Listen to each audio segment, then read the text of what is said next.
안녕하세요. 강동진의 증시 포커스 김진아입니다. 세계 속의 한국 증시를 살펴보고 시장에 맞는 종목 운용 전략까지 함께 이야기해 주실 한국경제TV의 스티브 강동진 파트너 모셔보도록 하겠습니다. 어서 오세요. 안녕하십니까? 반갑습니다. 네. 우리 강동진 박사님 굉장히 오랜만에 이렇게 뵙는 느낌인데 네네. 저희가 안 본 사이 글로벌 시장이 그래도 조금은 분위기가 훈훈해진 것 같아요. 그렇죠? 예, 그렇습니다. 알겠습니다. 증시 포커스 오늘도 국내뿐 아니라 글로벌 시장에 대해서 또 ETF에 대해서 뭘 봐야 하는지 어떤 포인트를 봐야 성공 투자 가능한지 박사님과 함께 알아보도록 하겠습니다. 지난 시간에 이어서 오늘도 이 최근 글로벌 증시를 뜨겁게 달군 이슈부터 관련해서 우리 박사님께서는 어떤 종목들과 ETF 주목하고 계신지까지 이야기 나눠보도록 할 텐데요.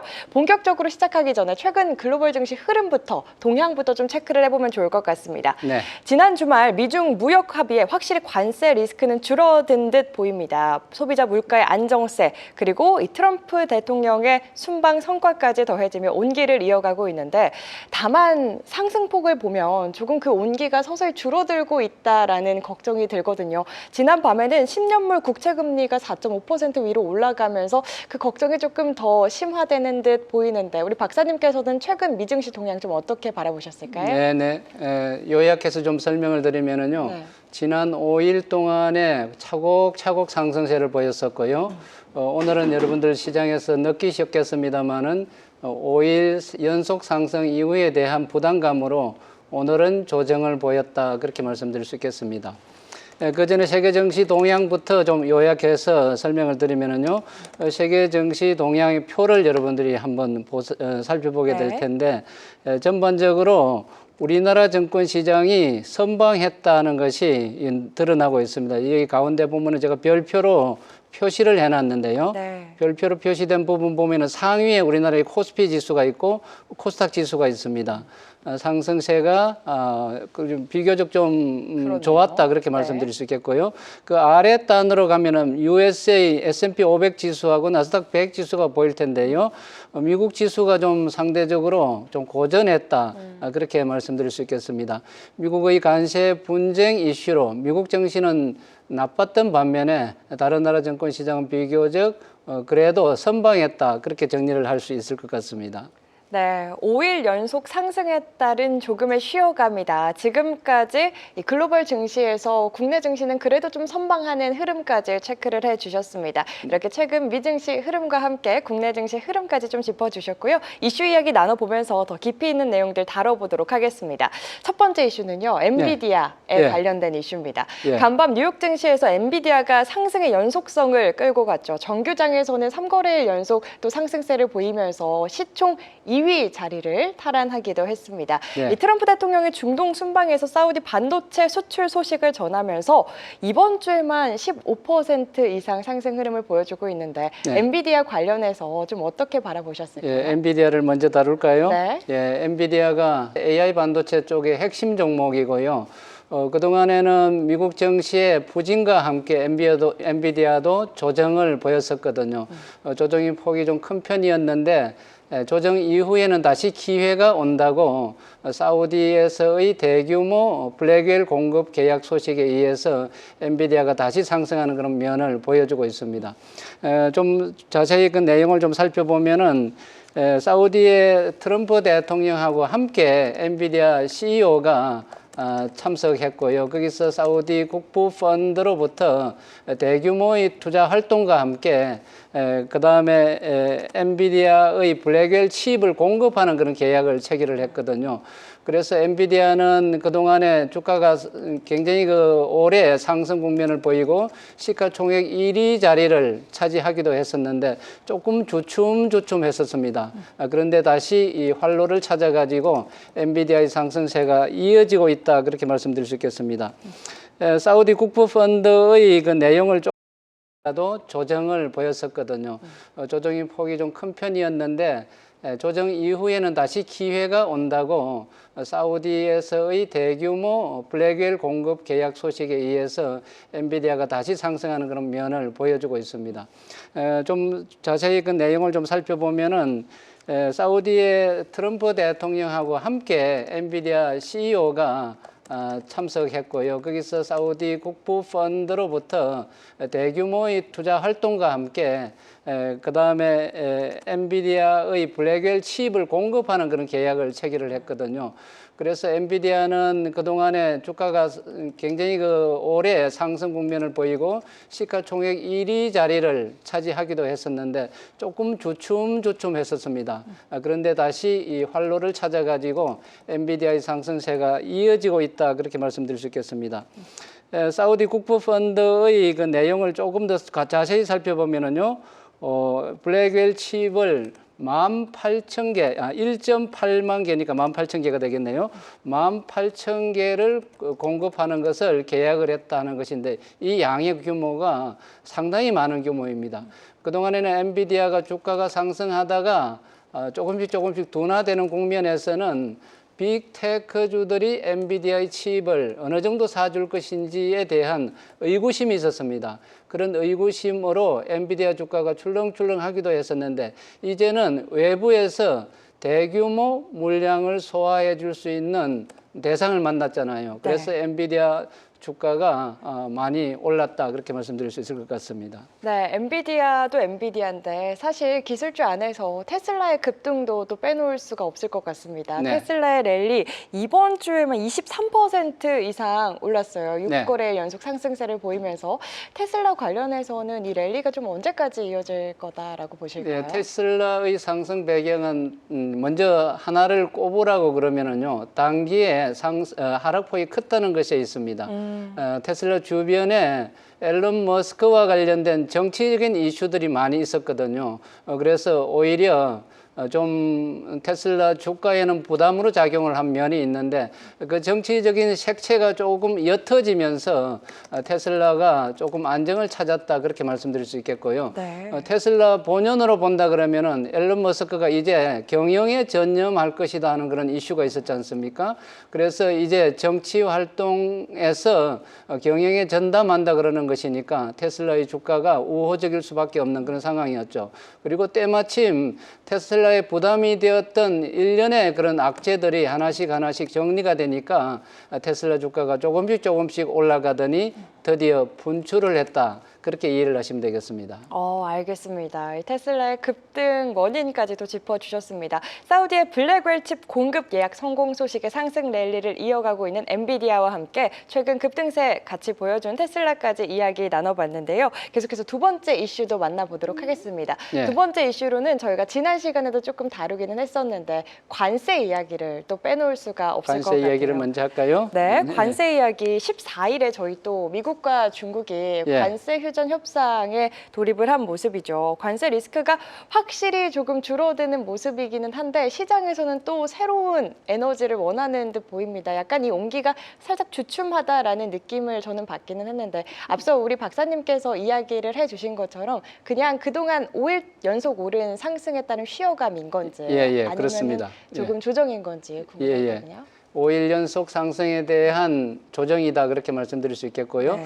관세 협정 관련으로는 여러분들 단계별로 조금 이해할 필요가 있을 것 같습니다. 트럼프 대통령이 관세 부과에 대한 발표를 했었고요. 그래서 세계 증시가 압박을 받는 그런 상황이었는데 제일 먼저 관세 문제에 관해서 협상을 벌인 나라가 있습니다. 영국이었거든요. 네. 영국과의 관세 협상이 진행되면서 주가가 좀 안정이 되었었습니다. 영국 이외의 나라들도 차근차근 관세 협상을 할 것이다 그랬는데 우리나라를 비롯해서 일본과도 관세 협상이 진행되는 그런 과정이었고요. 그다음에 제일로 큰 고객인 중국의 이슈가 큰 것이었습니다. 중국과의 관계 이슈가요. 그래서 중국하고 줄다리기를 하는 그런 과정이었는데 굉장히 신경전도 펼치고 또 위기 국면으로 왔다 갔다 하기도 하고 그랬었는데 결국은 양측이 서로의 이해관계에 의해서 관세 부과에 대한 타협을 한 것이죠. 그래서 타협을 하니까 이제 그 이슈가 제일로 정권시장에 부담이 되었던 이슈였으니까 활로가 보이니까 정권시장이 살아났다, 그렇게 보시면 되겠고요.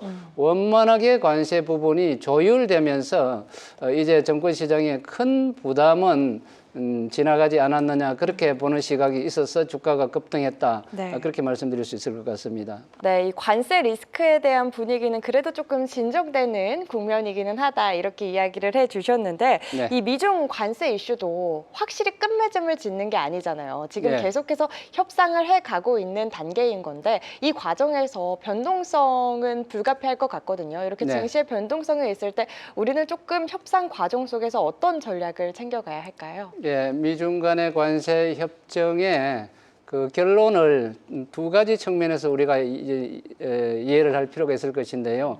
100% 이상의 관세 부과 그 목표에서 대폭 이제 낮아져 가지고요. 30%대로 관세가 낮아진 것이거든요. 그게 첫 번째의 이슈고요. 네. 30%를 양측에서 부과하는 것으로 정했습니다. 정했는데 그 내용을 좀 살펴보면은 10%는 기본 관세고요. 20%는 그 마약과 관련된 그 물질이 있거든요. 그 물질에 대한 그 이슈 때문에 중국이 20%의 관세를 더 물게 되었다. 그렇게 이해를 하시면 되겠습니다. 그 물질을 중국이 해소를 한다 그러면 그 관세도 없어지는 것이니까요. 또 다른 하나의 측면을 보면은 지금 이 협상에서 서로 합의한 이 부분에 대해서 90일간의 유예 기간을 둔 것입니다. 즉 90일 이내에 서로가 이행을 약속한 것을 지키지 않거나 다른 또 돌발적인 상황이 생기면은 언제든지 협상한 것은 다시 원위치대로 될 수도 있다 하는 것을 여지를 남겨놓은 것이거든요. 네. 그래서 60일 동안은 좀 조심조심 양측에서 상황을 관리할 가능성이 높아졌다. 그렇게 이해를 하시면 되겠습니다. 네, 이 시장이 가장 싫어하는 단어 불확실성이 아직은 잔존한 가운데 이번 협상의 좀 핵심이라고 한다면 어떤 게 있을까요? 일단 관세 부분에서 그 관세율이 100% 이상 대해서 10%대로 낮아졌잖아요. 네, 그렇죠. 그러니까 상당히 이제 많이 큰 폭으로 낮아졌으니까 서로 신뢰하는 그런 관계로 돌아섰다 그렇게 볼 수 있겠죠. 그게 제일 큰 이슈가 되겠습니다. 관세율 인하가 이번 협상의 조금 핵심이 되겠다. 예, 그렇죠. 라고 체크를 해보면 될 것 같습니다. 협상 진행 상황을 잘 체크를 하시면서 이 추후 어떻게 대응을 해봐야 할지 함께 체크를 해보시면 좋을 것 같고요. 그렇다면 이 가운데 ETF 흐름은 좀 어땠는지 이야기를 나눠볼까 합니다. 저희 앞서 좀 말씀을 드렸지만 기술주에 선방하는 흐름 속에 나스닥 100이라든지 S&P 500 이런 지수를 추종하는 ETF들이 굉장히 강세를 보이는 흐름이었어요. 뭐 네. QQQ라든지 QQQ 두세 배를 또 따르는 그런 ETF들도 굉장히 강세를 보였는데 ETF들의 움직임은 좀 어땠나요? 예, ETF를 설명드리기 이전에 ETF를 둘러싼 주변 환경부터 좀 설명드리도록 하겠습니다. 관세 분쟁의 과정에서 증권시장이 큰 폭으로 출렁거렸거든요. 출렁거렸을 때 폭락을 한 일이 있었는데요. 그때 제가 위기는 기회다 하는 얘기를 했었습니다. 위기는 기회다 하는 얘기를 했는데 여러분 빨간색으로 표시되어 있는 종목들의 주가 동향 한번 살펴보시겠습니까? 이 빨갛게 표시된 이것이 폭락했다는 것입니다. 네. 관세 분쟁이 아주 극한 상황으로 갈 그런 상황에서 주가가 이렇게 폭락했거든요. 그러나 언젠가는 관세 문제가 해결될 거잖아요. 서로 파국을 원하는 것은 아닐 테니까. 그래서 제가 위기는 기회다 하는 얘기를 한 것이고요. 리스크 브리즈 오퍼튜니티라고요. 위기는 기회라는 그런 얘기를 제가 한 것입니다. 이때 이후에 다시 상황이 호전되었는데요. 이 상황이 어떻게 변했는지를 한번 볼까요? 주가가 급등한 모습을 보고 계시죠. 다우지수가 7% 급등하고요. 그 다음에 나스닥 지수가 12% 급등하고 S&P 500 지수가 9% 급등한 일이 있었습니다. 며칠 이후에 이와 같이 급등을 한 것이거든요. 그러니까 그 당시에 폭락했을 때 주식을 매도했다 그러면 엄청나게 손해를 본 것이니까 위기는 기회였죠. 그 다음에 다음 자료를 한번 보겠습니다. 종목별로도 이렇게 환하게 변한 겁니다. 새빨갛게 물들었던 이 시세판이 아주 초록색으로 물들은 그런 모양새죠. 네. 가령 예를 들어서 애플의 주가가 하루에 15%는 급등하고요. 엔비디아의 주가가 18%는 급등을 했습니다.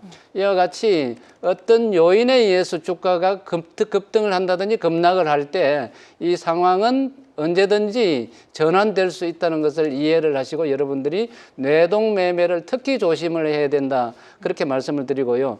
이런 때가 있었는데 또 다른 또 곡절이 있었습니다. 또 다른 곡절이 있었는데 한 번 더 빨갛게 그렇게 물들었다가 두 번째 또 반등이 있는 것을 여러분들이 보고 계시는데 다우지수가 2.8%, 그다음 나스닥 지수가 4%, S&P 500 지수가 3% 급등한 일이 있었습니다. 이때의 모양도 역시 애플이 6% 이상, 아마존이 8% 이상, 구글이 3%, 엔비디아가 5% 이상 급등하는 일이 있었습니다. 즉 관세 부과의 협상 과정에서 여러 가지 알력이 있을 거잖아요. 그 알력이 있는 그런 과정에서 두 번에 걸친 우여곡절이 있었고요. 그때마다 정권시장이 이렇게 급락과 급등을 반복한 일이 있었다.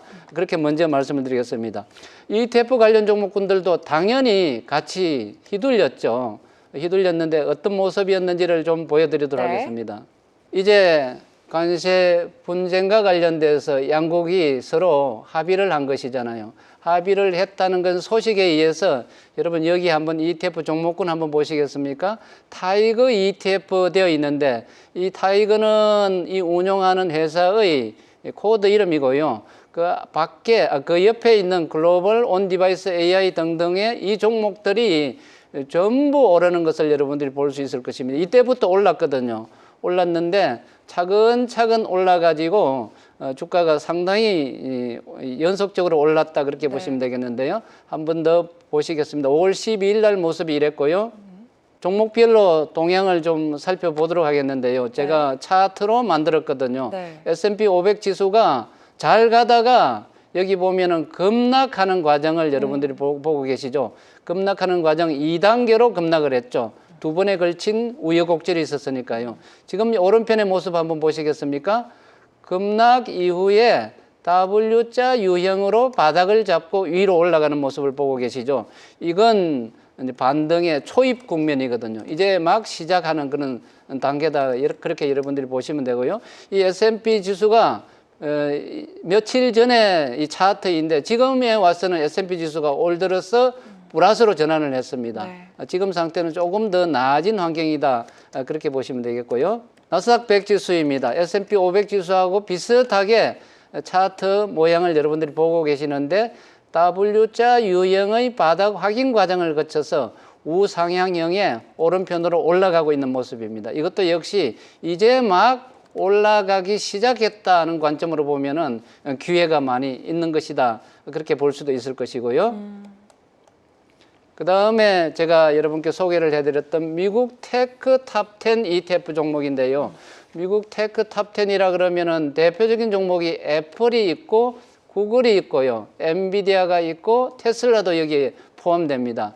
10개 종목이 포함이 되는 것인데 이 종목군들도 마찬가지로 비슷한 그림을 그리고 있는데요. W자 유형의 바닥 확인 과정을 거쳐서 우상향형의 그림을 그리고 있습니다. 거의 차트의 모양이 비슷하다는 것을 느낄 수 있을 것인데 이게 ETF의 특징입니다. 각 개별 종목군들은 등락을 아주 요란하게 하겠지만 ETF는 그것들을 한데 모아놓은 것이니까 아주 유형별로 비슷한 유형을 그리고 있다. 그렇게 말씀드릴 수 있겠죠. 다음도 조금 더 살펴볼까요? 그 다음에 최근까지도 아주 상승세가 계속되고 있는 필라델피아 반도체 지수입니다. 필라델피아 반도체 지수는 제일 우측에 보면은 조금 더 올라온 폭이 크죠? 엔비디아 효과입니다. 엔비디아의 비중이 크기 때문에 그러는데요. 역시 W자 유형의 그림을 그린 이후에 제일로 탄력적으로 지금 상승세를 보여주고 있다. 그렇게 보시면 되겠습니다. 그 다음 ETF 또 살펴볼까요? 글로벌 AI 전력 인프라 ETF인데요. AI도 전기가 없으면은 AI도 없다 하는 얘기 여러분 들으셨는지 모르겠습니다. 전력원이 아주 중요하게 작용하는 것이니까요. 그래서 전력 인프라 ETF도 중요한 ETF 중에 하나인데 마찬가지로 W자 유형의 바닥 확인 과정을 거치고 난 뒤에 오른쪽으로 점진적으로 올라가려는 모습을 보이고요. 이 상승의 지금 단계는 초입 단계다 그렇게 보시면 되는 겁니다. 이게 많이 올랐다가 아니라 이제 오르기 시작하고 있다. 그렇게 여러분들이 이해하시면 될 것입니다. 그 다음에 또 다른 종목 하나 보여드릴게요. 네. 글로벌 온 디바이스 AI ETF인데요. 이것은 제가 반도체 공정에서 HBM 공정을 설명을 드렸었고요. 거기에 대표적인 장비주가 한미반도체였고요. 그 다음 단계가 CXL 공정이 있습니다. CXL 공정이 있는데 그 관련 종목이 또 있겠죠. CXL 공정 다음 공정이 온 디바이스 공정입니다. 이 온 디바이스 공정은 반도체 칩을 각 기기 안에 내장한다는 것이거든요. 그 공정입니다. 내장한다는 것은 반도체 칩을 핸드폰에 내장을 하든지 아니면은 컴퓨터에다 내장을 하든지 아니면은 데이터 센터에 내장을 하든지 그렇게 내장을 해야 될 거잖아요. 네. 내장하는 단계에서의 그 단계를 갖다가 온 디바이스 공정이라고 얘기하는 겁니다. 그래서 온 디바이스 공정은 반도체 칩의 세 번째 단계, 후발 단계거든요. 후발 단계니까 이것은 좀 있어야 되는 단계입니다. 이것과 관련된 대표적인 종목이 애플인데요. 애플은 아이폰을 제조 생산하는 업체이잖아요. 그렇죠. 거기 애플 아이폰에 여러분 굉장히 고성능의 엔비디아 칩이 들어간다고 생각을 한번 해보시기 바랍니다. 그건 지금은 아니고 조금 이따 나타나는 거죠. 네. 그래서 이 온 디바이스 AI ETF를 우리가 미리 선점을 하고 있는 그런 유형이거든요. 지금까지는 좀 행보 유형이었는데 W자 유형의 바닥 확인 과정을 거치고 난 뒤 위로 이제 올라가기 시작하려고 그럼요. 하는 것입니다. 그래서 이것도 초입 국면의 ETF다 그렇게 말씀드릴 수 있을 것입니다. 글로벌 온디바이스 AI 초입 국면에 있는 지금 ETF들은 예. 저희가 지금 접근을 해도 조금 부담이 없는 자리에 있다라고 저희가 해석을 해봐도 될까요? 예, 지금 W자 유형이 바닥 확인 과정이거든요. 네. 예, 그러니까 지금 바닥이라는 얘기니까요. 알겠습니다. 예, 지금 막 우리가 방송하는 시작하는 이 단계가 아주 좋은 시점이라는 얘기죠. 접근하기 좋은 시점이라는 얘기죠. 지금 소개해주신 ETF 중에서 이 W자 이제 반등을 막 시작하는 그 초입 구간에 있는 ETF들은 충분히 지금 진입을 해도 좋은 단계에 있다라고 이야기를 해주셨습니다.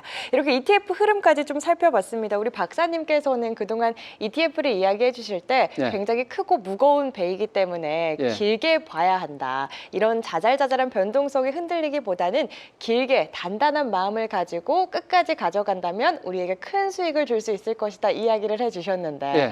이렇게 차트를 통해서 흐름을 살펴보니까 예. 그 이야기가 더 와닿는 것 같습니다. 예, 그런데 거꾸로 한번 생각해 볼까요? 정부 시장이 출렁거렸잖아요. 관세 무역 협정 그것 때문에요. 그쵸. 결렬이 되고 그러니까요. 그래서 주가가 많이 출렁거렸잖아요. 많이 출렁거렸으니까 내 계좌가 많이 망가졌을 거잖아요. 그쵸. 그리고 종목 같으면은 그게 회복되는데 상당한 시간이 걸리거든요. 근데 ETF는 덩치가 크니까요. 모여져 있으니까. 풍랑은 만났어요. 그러나 이 배가 전복되지는 않았죠. 음. 그래 출렁출렁 하고만 있었고 또 상황이 개선되니까 이 배는 또 진행을 하는 다시. 것이죠. 그런 유형으로 보시면 될 것 같고요. 그래서 종목보다는 ETF가 아주 정답이라는 것을 아주 선지자들이 얘기를 한 겁니다. 오렌 버핏 아저씨가 그랬죠. 그쵸. 그리고 우리가 공부를 했던 잭 보겔이라는 인덱스 펀드를 창시한 사람도 맞아요. 거기가 답이 있다, 정답이 있다고 얘기를 한 것이죠. 그리고 우리가 그 실제적인 상황을 우리가 보고 있는 것이잖아요. 맞아요. 굉장히 가슴 졸이고 했지만은 지금 상황은 좋아지고 있는 그런 상황을 우리가 볼 수 있는 거잖아요.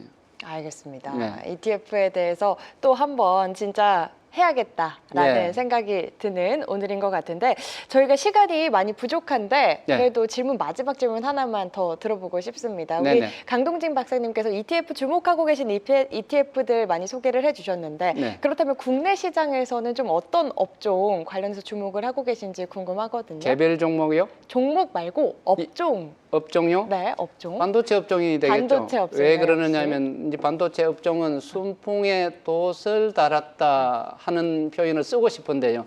그게 뭐냐면은 블랙웰이 엔비디아가 전략적으로 굉장히 그 노력을 해서 만든 작품이거든요. 그게 세계적인 작품인데 블랙웰이요. 그게 활로가 조금 애매했습니다. 그러니까 엔비디아가 많이 오르기도 했고 네. 그 비싼 것을 어디에다 팔래 그렇게 물어보는 것이었거든요. 구글과 애플 이런 데가 수요처가 되겠는데 그곳은 선뜻 이 사겠다는 이런 의사표시를 잘 안 하는 거예요. 네. 아직까지는 평평한 그런 상황이니까. 그런데 큰 활로가 18,000개나 공급을 하는 활로가 생겼잖아요. 사우디아라비아에. 그곳은 아주 적극적으로 그쵸. AI 쪽을 활성화하려는 곳이고요. 그래서 활로가 생겼으니까 이 엔비디아가 이제 돛을 달게 되는 것이죠. 활로 걱정이 없으니까요. 그쵸. 그래서 여러분들이 이 엔비디아를 비롯해 가지고 이 반도체 공정 쪽을 특히 봐야 된다 그렇게 보시면 되겠고, 그와 관련된 ETF가 쏙스라고 있지 않습니까? 필라델피아 반도체 지수 ETF요. 네.